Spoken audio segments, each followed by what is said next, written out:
manzon Allah sallallahu alaihi wasallama ya kwadaitar da yin wannan sallah a kowane rana in mutum yana da iko.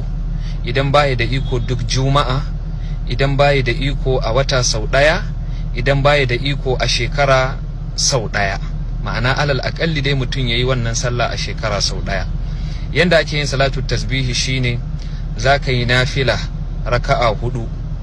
A kowane raka'a bayan ka karanta Fatiha ka karanta sura, zaka karanta subhanallahi walhamdulillahi wala ilaha illallah wallahu akbar.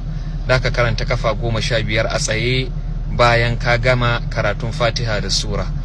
Idan kai ruku'u sai ka karanta subhanallahi walhamdulillahi wala ilaha illallah wallahu akbar kafa 10. Idan ka taso daga ruku'u sai ka karanta kafa 10. In kai sujada sai ka karanta 10. Idan ka taso daga sujuda sai ka karanta 10. Idan ka sake komawa sujuda sai ka karanta 10.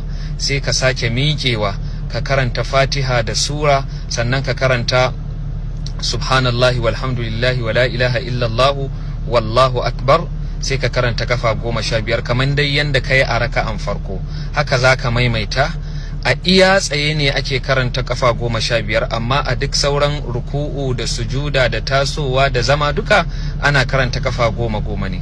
Manzon Allah sallallahu alaihi wasallama ya ce duk wanda ya samu yayi wannan nafila to Allah ubangiji zai kankare zunubinsa, Allah zai biya bukatansa, kuma Allah zai isar masa daga dukkanin sharrin rayayyu da matattu.